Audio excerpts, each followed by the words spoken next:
Welcome back. This is a good example of what some people will do to avoid the truth. This first couple from Las Vegas, this guy is a worm. I mean, he is an example of one of these true cowards. I really didn't, I mean, I almost respect some of the stupid cucks beyond this guy. This guy should know better. He lives in Las Vegas, but he doesn't question the Las Vegas thing at all. Calls it a conspiracy theorist. If you should go ahead and question it.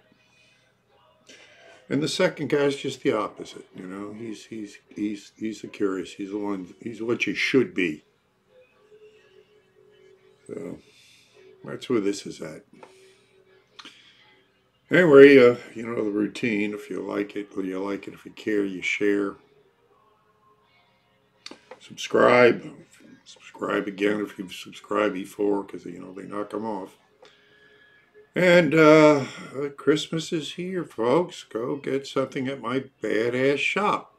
Do some badass Christmas shopping. Help me out here. And I definitely can use some patrons. I said if I can get, you know, a couple of extra $100 in every month with with my Patreon account. So even $1 a month, man. If you can get 100 or 200, you give it $1 or $2 a month, it really would help. So let's get on with this. Here we go on the streets. I run a golf course.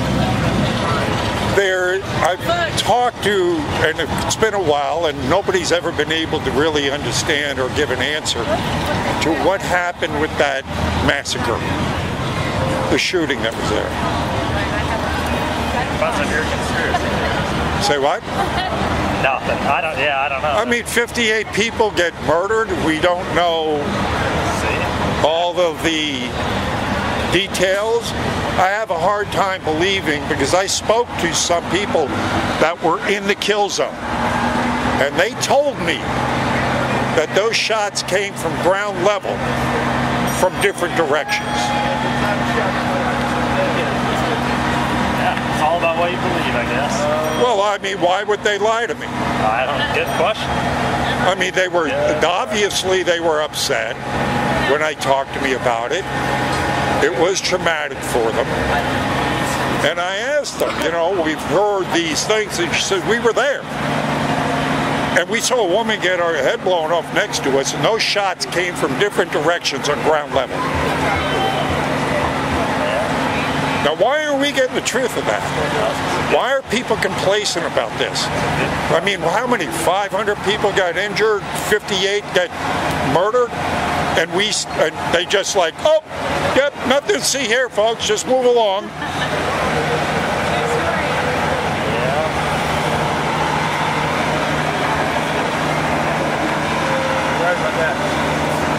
I know I'm right about it. I saw a video, and they showed, it was from the crowd, and they showed that you could see the lights from the gunfire, yes. And then you saw lights from another point. Yes. And people act like it's crazy, but I mean, you can watch the video and see it. And people like that, if you try and tell people the truth, right, the way they think it's the truth, if you contradict them, they think it's so crazy.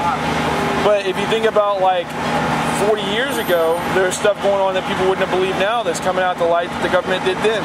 Like I'm from Houston, Ellington Field.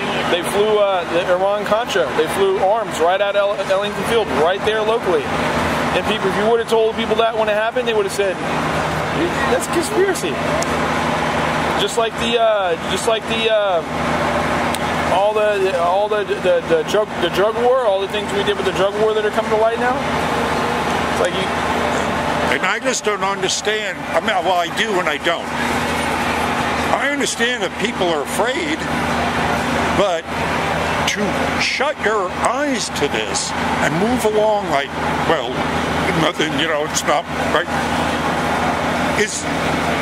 That means it ain't going to stop, and we're all going to become victims. It's like the mental gymnastics that people go through to not think about it. Like the amount of effort they put in. It's crazy. And I think a lot of it, we've been programmed to do that. I mean, it's in our nature anyway to do it.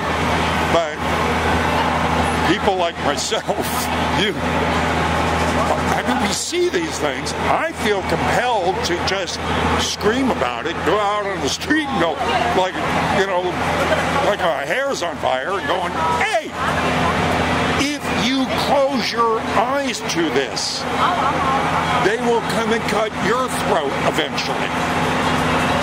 So what's the way, other than just talking about it and bringing awareness, what can you really do about, I mean, what's our options, you know what I mean? Like, how can we really make a difference, like? Well, I mean, there are many ways. I mean, other than raising awareness, which I think is good, Well, I think you have to assess that for yourself. What are you capable of? I mean, sure, we can vote. Sure, we can go to the city councils and bring things up. Sure, we can write and call our representatives and visit their local offices. Yeah. All these things are important to do. And then you have to assess, well, what else can I do? For myself, that's what I did. And I said, well, what are my talents?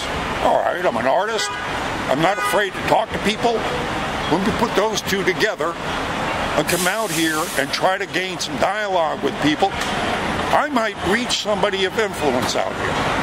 True. And I have. Yeah, I think raising awareness is probably the best thing you can do. Yes. You know? Now, you might, you know, your talents might be something else. You might have to assess, well, what am I capable of doing? How can I do more than just the obvious? And then apply it. Gotcha. Good point. All right, sir, when I get some change, I'll come back by. Pleasure. Here is another way to support me. You can go to my YouTube channel and subscribe. Oh, absolutely. And I do have a shop. You can get a lot of my designs and apparel. Christmas is here. So you can, they come with a trigger back guarantee. If you do not trigger a liberal, you will get your money back. Oh, yeah. There you go. All right, man. All right.